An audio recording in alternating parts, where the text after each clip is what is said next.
Bienvenidos. A esta hora, por la emisora cultural Universidad de Antioquia, Sistema de Radio Educativa, usted tiene una cita con los especialistas de la Universidad de Antioquia en los radioconsultorios. Este es un canal directo del saber universitario con usted. Sintonícenos y participe en directo con sus inquietudes.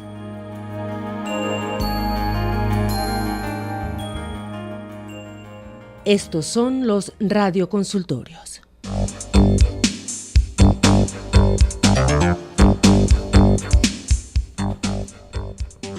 Buenos días, ¿qué tal? Estamos en los radioconsultorios de la emisora cultural Universidad de Antioquia, Sistema de Radio Educativa.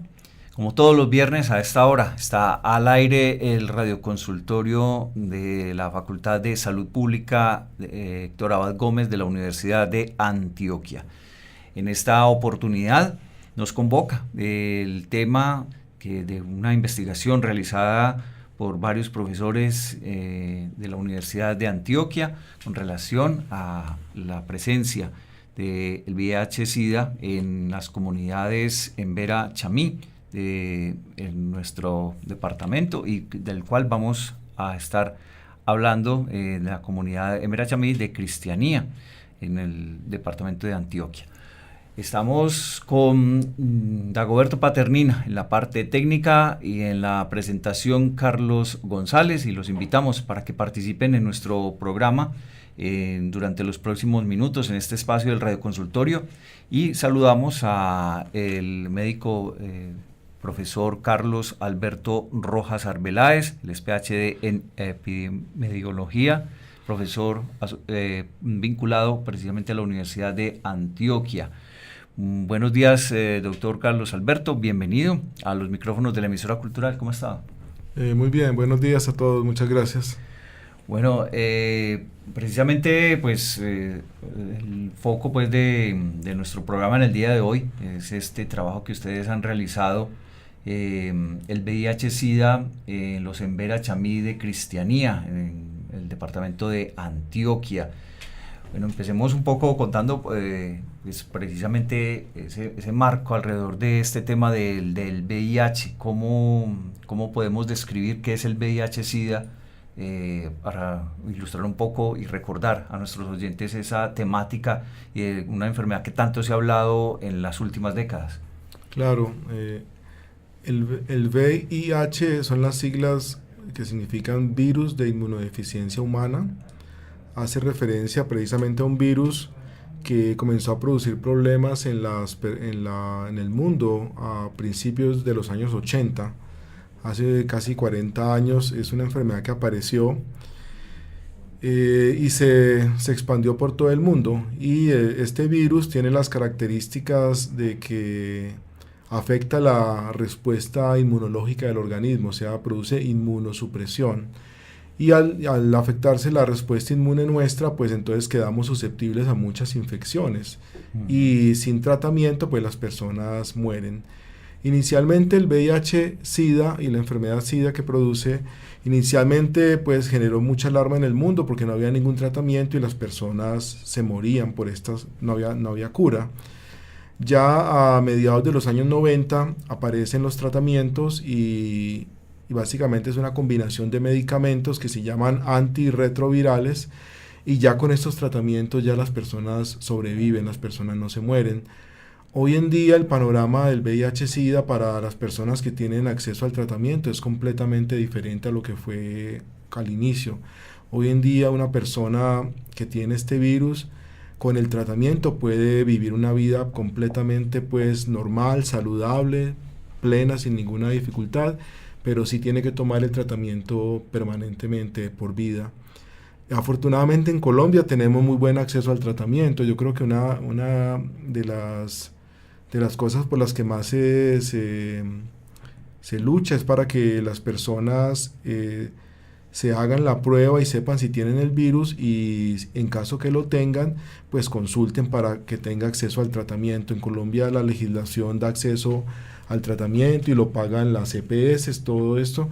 Entonces, digamos que hoy en día en Colombia no, y en ninguna parte del mundo nadie debería de sufrir y de morirse por esta enfermedad. Es el avance entonces en la última década pues ya el avance pues de la enfermedad Sí. se ha contenido, o sea, se sigue propagando, pero ya los casos de muerte han disminuido. Sí, sí, digamos que esta enfermedad sigue propagando, se siguen apareciendo casos nuevos porque digamos que ahí hay que trabajar mucho en la parte de prevención. Digamos que las metas están en tratar de prevenir, de identificar a tiempo las personas que tienen el virus y de darle un tratamiento adecuado a quienes lo necesitan, ¿cierto? Entonces se ha logrado, pero todavía se han logrado muchos avances, pero todavía hay mucho terreno por avanzar en esto. Y en Colombia, pues desafortunadamente siguen muriendo muchas personas por causa del SIDA, a pesar de que tenemos el tratamiento disponible, pero ya son por barreras en el acceso al tratamiento, a veces por desconocimiento, por miedo de la gente. Todavía tenemos mucho temor a esta enfermedad y mucho estigma y mucha discriminación con los enfermos. Entonces yo creo que son todas cosas que tenemos que comenzar a cambiar la idea que teníamos sobre el SIDA original. Nos quedamos con esa idea de que era una enfermedad mortal y hoy en día no tiene por qué ser así.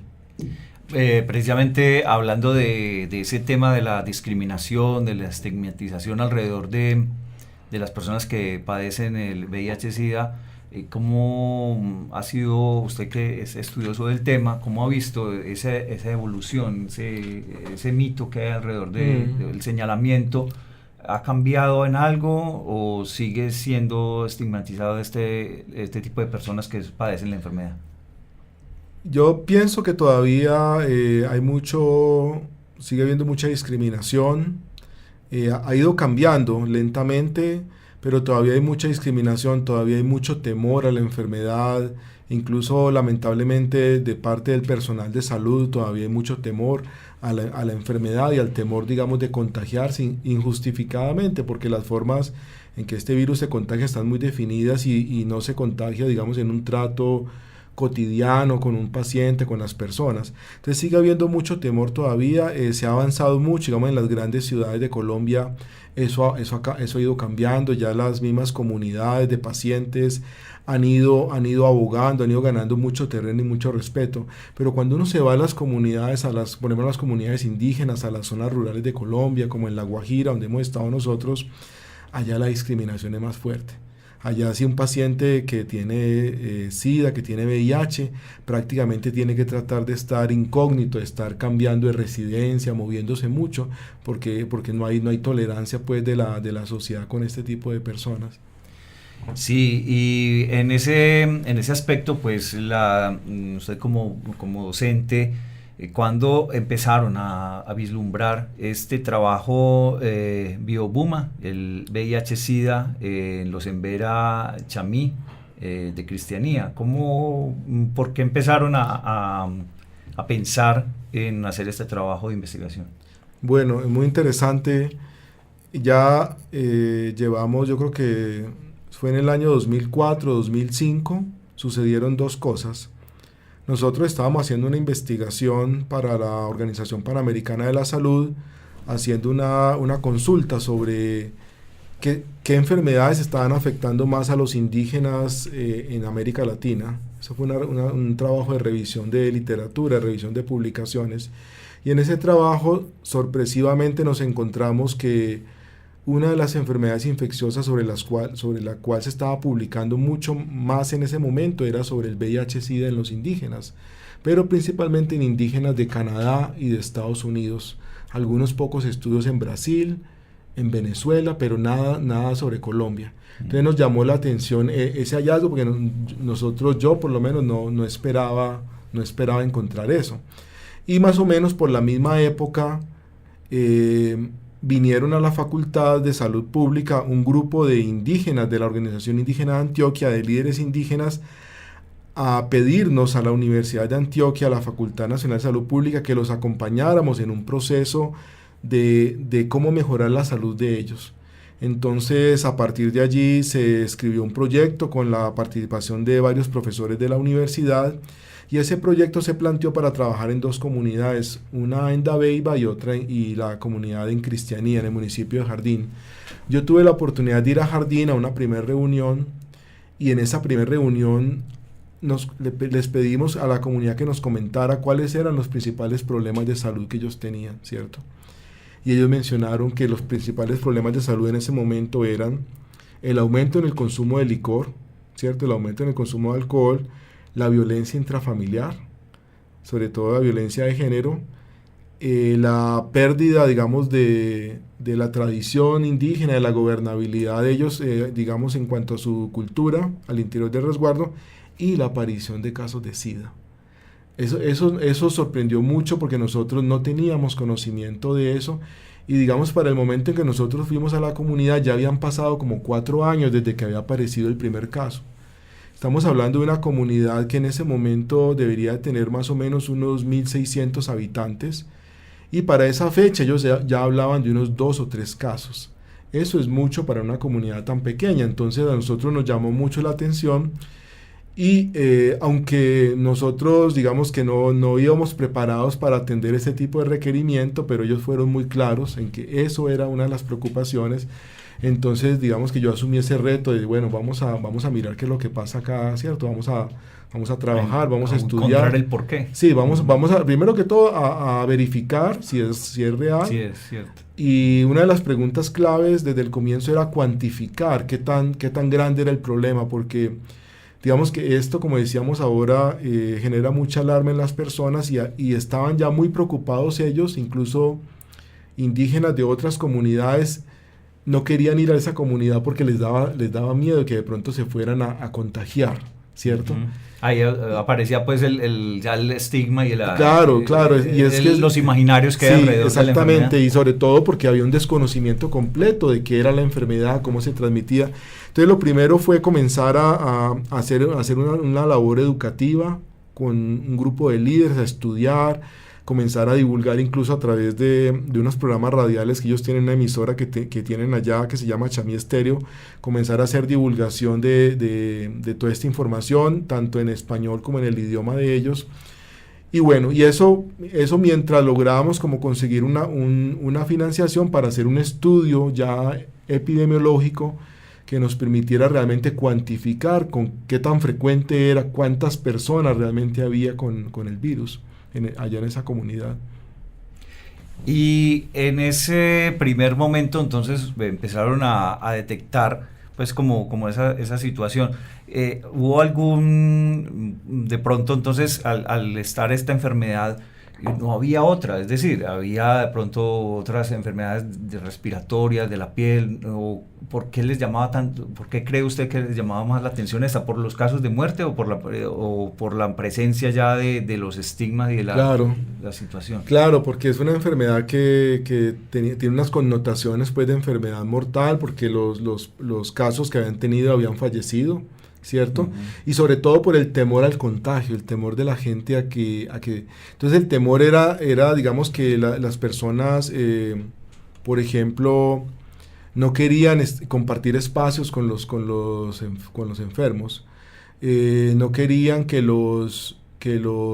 o les preocupaba que los hijos de los enfermos fueran a la escuela con los hijos de ellos, ¿cierto? Porque entonces se imaginaban, ¿cierto?, diferentes maneras en que se pudiera estar trayendo el virus de la casa a la escuela, y era una cantidad de imaginarios y de muchos temores. Entonces y había otros problemas de salud, pero ellos digamos que lo priorizaron. Y el elemento que tiene que ver con las tradiciones, con su manera de pensar, con lo que de alguna manera la cultura pues occidental, y ustedes como formados en la medicina pues occidental, ¿cómo observaron esa situación? ¿Había alguna relación con sus tradiciones, con su manera de ver el mundo?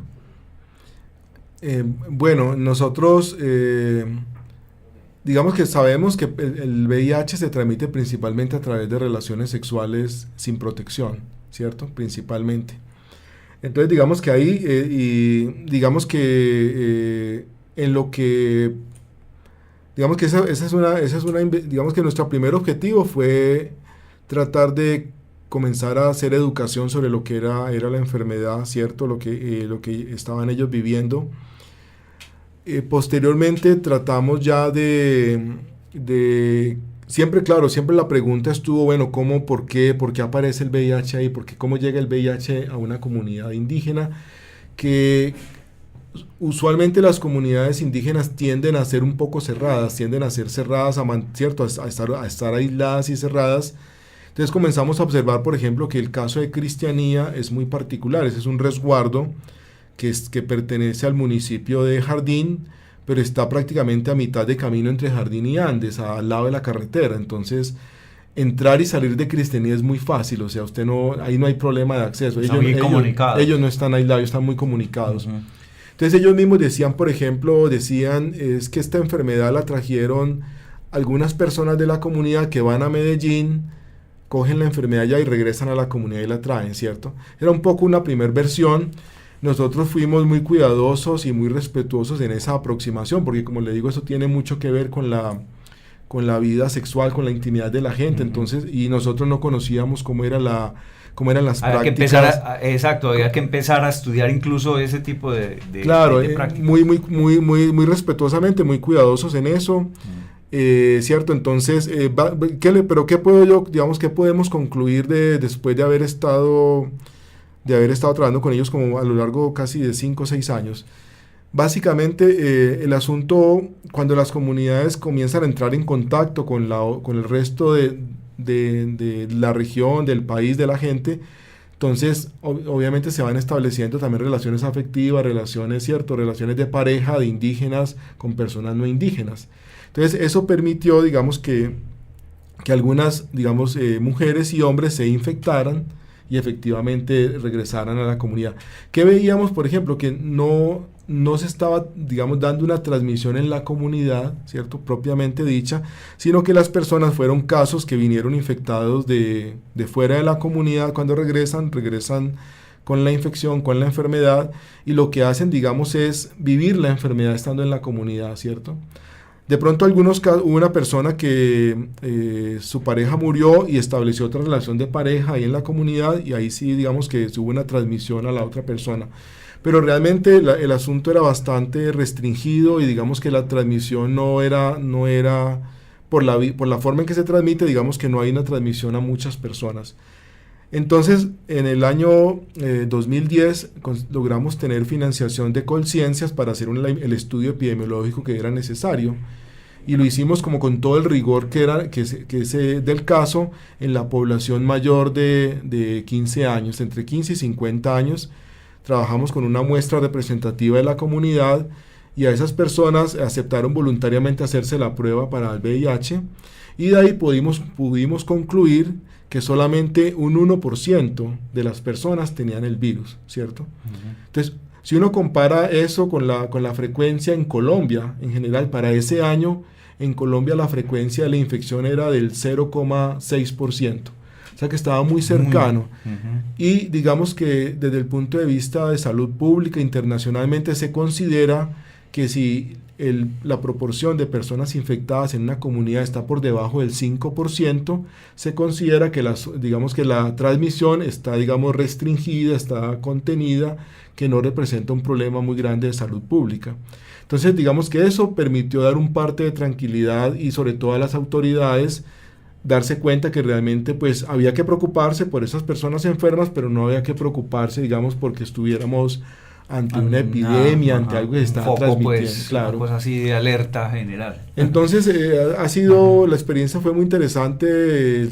Lo educativo se trabajó por la radio, se trabajó en el colegio, con los chicos, se trabajó a través de actividades artísticas, se preparó un material educativo impreso, diseñado con ellos mismos. Se capacitaron 12 líderes que se llaman líderes vía Buma, y que quedaron capacitados en la comunidad para seguir replicando la educación, y también para acompañar las personas que están enfermas. Pero yo creo que lo más importante que se logró fue que la comunidad, una vez entendió de qué se trataba esta enfermedad, comenzaron a aceptar a los enfermos y a otra vez a tratarlos y a recibirlos. Entonces eso ha sido muy bueno. Yo creo que el estigma y la discriminación ahí se disminuyó mucho con lo que se hizo. En ese sentido del trabajo pues que realizaron, esa comunicación, esos trabajos, ¿cómo los empezaron a aceptar? Usted menciona que hicieron pues talleres y quedaron líderes. En la actualidad también se sigue presentando, ya me imagino que apunta más a un asunto que tiene que ver con una adecuada educación sexual. Sí, el material educativo aborda son 3 módulos, uno es exclusivamente sobre el VIH, otro sobre las infecciones de transmisión sexual diferentes al VIH y otro sobre la vida sexual, ¿cierto? De los líderes que nosotros capacitamos en este momento en la comunidad quedan alrededor de unos 6 líderes allí. Otros han salido, se han ido a estudiar, ¿cierto? Se han hecho otras cosas. Y estas personas, digamos que mantienen un alto grado de compromiso y sobre todo continúan haciendo la labor de acompañamiento de los pacientes. Nosotros, digamos que ahí aprendimos algo de una manera muy dolorosa, y es que aunque en Colombia están las leyes, están todas las posibilidades de que un colombiano que vive con VIH tenga acceso al tratamiento, en el caso particular de algunas comunidades, pero este grupo indígena, ellos tienen muchas limitaciones, o sea, ellos también son discriminados por ser indígenas. Entonces, no es lo mismo para un ciudadano de Medellín que para un ciudadano de Cristianía poder ir a que lo atiendan, poder ir a que le hagan las cosas a tiempo. Entonces, nos dimos cuenta que es necesario acompañarlos, o sea, nosotros no los podemos dejar solos en ese proceso. Entonces es necesario acompañarlos, porque si no se les acompaña, todo se demora mucho. Entonces, y una vez uno tiene el diagnóstico, tiene que andar muy rápido con todo a tiempo, pues para que los medicamentos puedan actuar. Entonces, ese acompañamiento ayuda a que el paciente no se atrase, no pierda las citas, siempre tenga medicamentos, o sea, nunca se le agote el suministro de medicamentos, ¿cierto? Se esté tomando el medicamento juiciosamente, o sea, todo eso ayuda. Y mientras un paciente haga eso, él va a estar, digamos que con la infección controlada.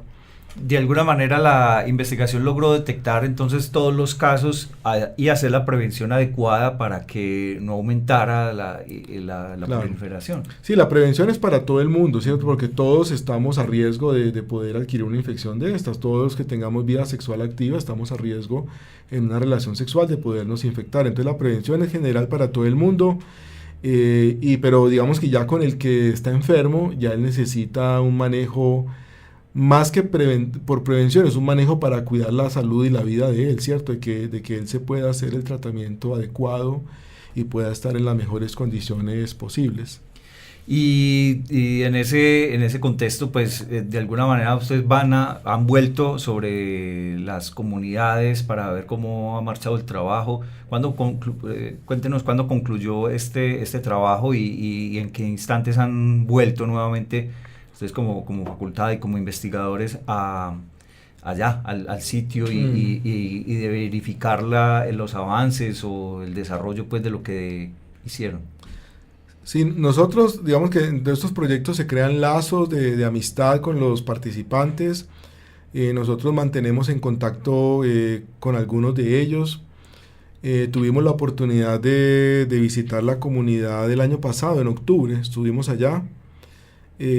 Nos enteramos, por ejemplo, de que uno de los pacientes que habíamos identificado había fallecido, porque en un proceso de cambio de una EPS a otra, se quedó casi un año sin el tratamiento. Y lamentablemente no nos enteramos de que eso estaba pasando para haber hecho algo. Una de las digamos, dificultades que uno tiene desde la universidad, digamos que estas actividades se pueden hacer cuando uno tiene un proyecto que tiene recursos, que financia la actividad. Ya cuando el proyecto termina, se queda uno sin los recursos, entonces uno no tiene, digamos, cierto, cómo desplazarse allá, o no tiene cómo contratar un personal que pueda estar yendo con más frecuencia y estar acompañando esos procesos. Entonces, digamos que la suspensión de la financiación de los proyectos sí es algo que nos limita, digamos, mantener el contacto. Nosotros de todas maneras mantenemos siempre como presente esto, y la idea ha sido siempre digamos que en cualquier proyecto que tengamos tratamos de ir vinculando y de ir como reservando algún recurso que nos permita mantener el contacto. Después de Cristianía, nosotros fuimos a trabajar a La Guajira, por ejemplo, un estudio más reciente, pero muy similar al de Cristianía, y ahí también, digamos, tratamos de poder mantener el contacto con ellos, pero no es fácil. Por eso es tan importante dejar personal capacitado, entrenado, ¿cierto?, de la comunidad, dejar materiales educativos, porque sabemos pues que nosotros como profesores, como universidad, pues vamos a estar ahí solamente un tiempo muy corto. Sí. Y en ese aspecto, ¿cuáles son las diferencias entre una comunidad y otra? Usted ya menciona que han tenido la oportunidad ya de estar con los wayuu en La Guajira. ¿Cuál es ese imaginario alrededor de este mismo tema? Las diferencias. Sí, la cultura tiene diferencias. Digamos que el wayuu es un pueblo mucho más grande. La forma en que viven ellos en La Guajira, en estas zonas desérticas de La Guajira, son unos asentamientos más pequeños, ¿cierto? Rancherías, son como familias extensas. El grado de organización, digamos, social que tienen es distinto. Tienen una particularidad, por ejemplo, y es la movilidad, o sea, es un pueblo que es más nómada. El pueblo, o digamos que no necesariamente nómada, sino más bien, según los antropólogos, poliresidencial, que tiene mucha residencia. Entonces es muy frecuente que los wayuu se muevan entre Colombia y Venezuela. Haciendo un circuito. Permanentemente a lo largo del año. Entonces usted no los encuentra todo el tiempo en la Guajira colombiana. Parte del año están en la zona, en La Guajira, en la zona venezolana. Una migración rotativa. Están moviéndose permanentemente. Entonces digamos que eso de la movilidad genera una cosa muy particular allá, y es que los esfuerzos, digamos, por hacer tratamiento de los pacientes tienen que ser binacionales, tienen que ser articulados con el personal de salud de Venezuela, porque parte del tratamiento del paciente lo hace en Venezuela, parte lo hace en Colombia, ¿cierto? Entonces esa era como una característica. Para ellos no hay frontera, no, pues, porque por su pensamiento, por su cultura. No, porque el territorio de ellos va a lo largo de la frontera, entonces para ellos no hay, incluso ellos no tienen, para cruzar la frontera, ellos no tienen ningún requisito, no es como cualquiera de nosotros que tiene que presentar el pasaporte y eso, no, ellos cruzan sin ningún tipo de problema. Entonces esa es una característica de allá. La otra, digamos que la otra diferencia grande que hubo en el trabajo hecho en La Guajira es que nosotros vamos a La Guajira porque nos invita una EPS indígena que se llama Anas Wayuu, que fue creada por los mismos indígenas wayuu, muy interesante. Es de la EPS indígena, según entiendo, más organizada y económicamente más estable de las que hay en Colombia. La crearon ellos mismos principalmente para garantizar una atención en salud adecuada para su pueblo. Entonces a nosotros nos invita a trabajar en La Guajira esta EPS indígena. Entonces digamos que nosotros ya tenemos una gran ventaja, y es que los pacientes todos, digamos que ahí no había retrasos para el tratamiento, porque la EPS facilitaba todo el proceso del diagnóstico y el tratamiento de los pacientes, ¿cierto? Entonces ese es un contexto distinto. Ya las otras cosas son muy similares, ¿cierto? Lo que yo les comentaba de las personas se infectan fuera de la comunidad y regresan a la comunidad, ¿cierto?, infectados. Eso se ve similar, y digamos que leyendo una experiencia de otros pueblos indígenas en el mundo es muy parecido. La situación de cómo el VIH llega a las comunidades indígenas es similar.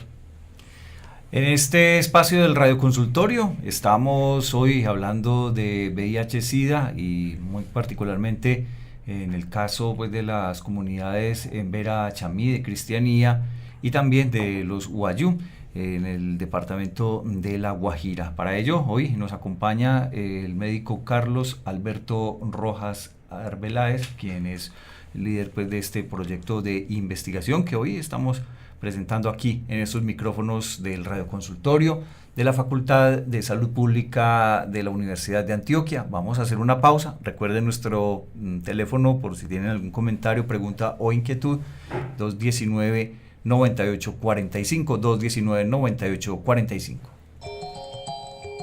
La Facultad de Derecho y Ciencias Políticas y la Facultad de Ingeniería de la Universidad de Antioquia invitan al programa radial Coloquio Ambiental.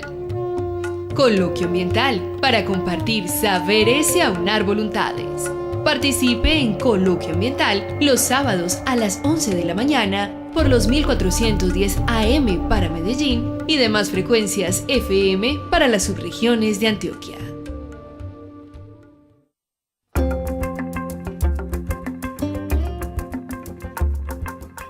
La emisora cultural Universidad de Antioquia presenta en la Feria Internacional del Libro de Bogotá, Filbo 2018. Escuche Certeza de lo Imborrable, el cine en busca de sentido, volumen 2.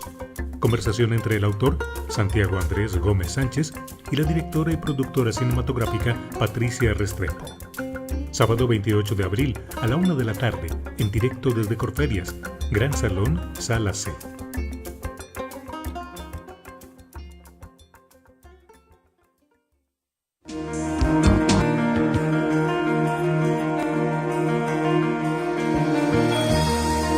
Participe. Usted está escuchando los radioconsultorios. Nuestro teléfono espera su llamada. 219-98-45. Llámenos y consulte sus inquietudes en el 219-98-45.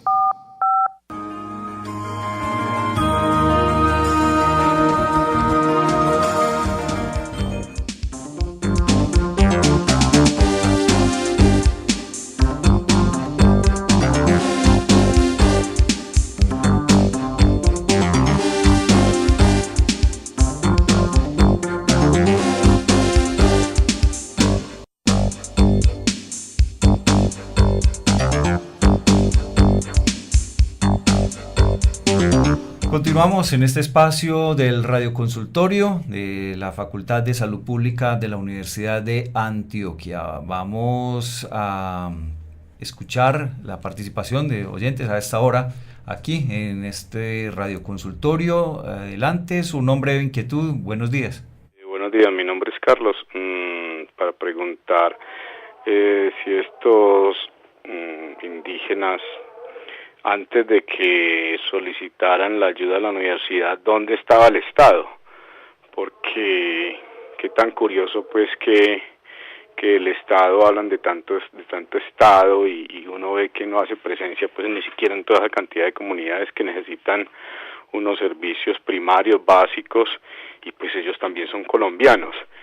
Y aquí nos dedicamos a llenar al Estado con dinero y plata de las riquezas y una cantidad de beneficios que nos ha dado esta nación, pero la gente completamente en el olvido, que es una vergüenza todo lo que ve uno de una cantidad de comunidades donde lo único que tienen es escuelas miserables y cosas indignas, y también el otro problema de el asedio que sufren estas comunidades con el licor, porque inclusive también las Wayuu son unas comunidades también muy afectadas por el consumo de licor. Alguna vez tuve la oportunidad de viajar por esos lares y es bastante preocupante la cantidad de borrachos Wayuu y la forma en que beben como caballos asoleados, y eso trae una problemática social. Pero como aquí nos llenamos la boca diciendo de que aguardiente antioqueño para las que sea, o sea, dándole la enfermedad a la gente, no creándole una cantidad de conciencia para tener un mejor bienestar familiar, y de por sí el trago induce a la prostitución y otra cantidad de vicios. Pero esa es nuestra hermosa patria, con una cantidad de bellacos, disque dirigentes, pero lo único que les interesa el poder, la codicia y la ambición desmedida. Muchas gracias, lo sigo escuchando. Muy bien, gracias por su comentario, don Carlos, en este espacio del radioconsultorio. ¿Algo que añadir, profesor Carlos? Lo del licor es muy interesante lo que comenta el señor, porque hay investigaciones que muestran que los indígenas suramericanos, los indígenas latinoamericanos, ellos consumían unos licores distintos, pero el licor de caña, digamos, ellos digamos, lo que él decía, digamos que el indígena posiblemente se emborrache más fácil que cualquier otra persona, porque ellos son muy susceptibles a ese tipo de trago, ellos no estaban acostumbrados a ese tipo de licores. Entonces, el daño que se ha hecho en las comunidades con la introducción del licor es de verdad que sí es muy grande. Y como él dice, el licor induce a la violencia y a las relaciones sexuales sin protección. Todo esto está conectado. En la época en que nosotros estuvimos, un grupo de otros profesores estuvieron trabajando el tema del consumo de licor, y lo que se logró fue frenar y cerrar algunas ventas de trago en la comunidad de cristianía, ¿cierto? En La Guajira ese tema no lo trabajamos nosotros, pero aquí en cristianía se logró eso, pero digamos que eso logra mantenerse mientras el gobernante de turno, porque ellos tienen su propio gobierno, ellos nombran un gobernador del resguardo por un periodo de 3 o 4 años y un grupo pues, de cabildo que lo acompaña. Eso depende mucho del mandato y de la directriz que dé el gobernador. En ese momento ese gobernador logró frenar, reversar algunos de la propagación de ventas de trago en la comunidad, que eso de alguna manera cortaba un poco. Sin embargo, pues las personas podían ir a Jardín o a Andes, pero de todas maneras eso disminuye. Ahí hay una cosa que no había mencionado, y es en esta zona de suroeste, como ustedes saben, esta es una zona de cafetera. Ahí el tema de las cosechas, cuando vienen las cosechas de café a final de año, esto mueve muchísima gente, ¿cierto? Siempre la cosecha de café mueve mucho dinero, mueve trabajadoras sexuales. Nosotros no encontramos como mucha, aunque los indígenas se involucran y participan en todo este proceso de recolección de café, se emplean en esto masivamente, sin embargo no veíamos como mucho la relación, ¿cierto? Pero esos ya son aspectos que nosotros no alcanzamos a indagar a fondo. Con presencia del Estado, contaba pues en el caso de La Guajira, pues ahí había presencia a través de la EPS indígena. Esta EPS pues tiene una presencia muy importante en las comunidades. Sí, ahí uno ve mucho el efecto de la político, ¿no? El efecto político, la corrupción pues en la parte política sí es algo ya pues muy frecuente, ¿cierto?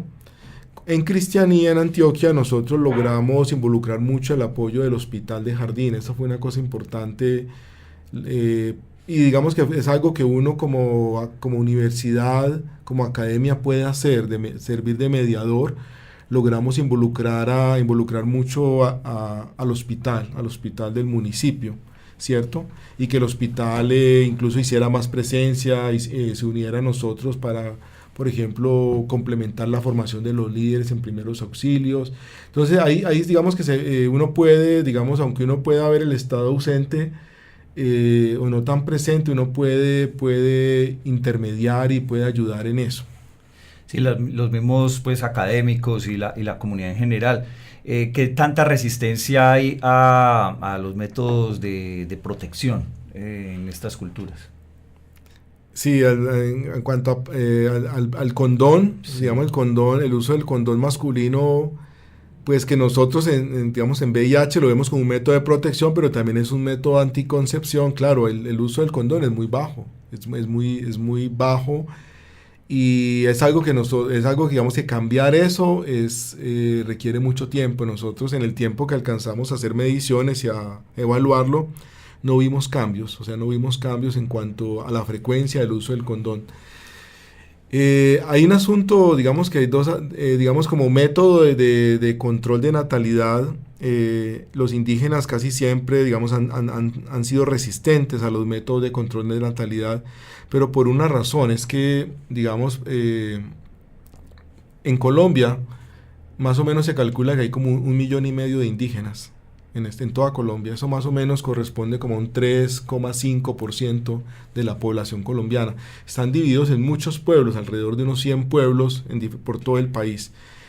Para los indígenas en general siempre ha sido muy importante la pervivencia de su raza, de su cultura, y eso se logra solamente teniendo hijos. O sea, donde ellos no tengan hijos o donde ellos establezcan un control de natalidad muy fuerte, ellos van a ir desapareciendo con el paso del tiempo.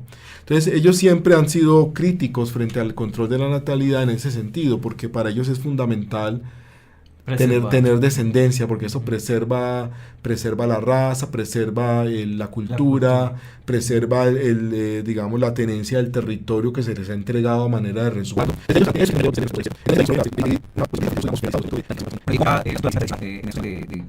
la prevención y también de los tratamientos alrededor del VIH-Sida. Y eso es muy interesante. Voy a hablar primero del caso de Antioquia, de Cristianía. Ellos, los Embera, el médico tradicional de los Embera es el Jaibaná, ese es el nombre del médico.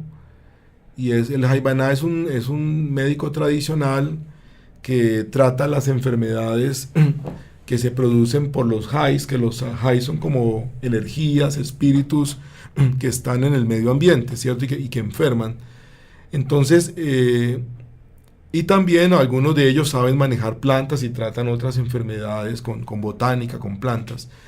Nosotros en Cristianía tuvimos la oportunidad de reunirnos en varias ocasiones con médicos tradicionales, con jaibanás, para hablar de qué sabían ellos, cómo veían el VIH-Sida. Y ellos fueron muy claros en decirnos que esta era una enfermedad que para ellos era desconocida, era una enfermedad nueva, una enfermedad importada, que venía de afuera, que no era de la comunidad, y que ellos no era producida por un jai, era una enfermedad producida por algo externo. Entonces para ellos fue muy interesante cuando nosotros les mostrábamos que el VIH es el virus que produce el SIDA, incluso les mostramos algunas imágenes del virus. Para ellos fue muy interesante poder ver eso, ¿cierto? Ellos como médicos tradicionales ver eso.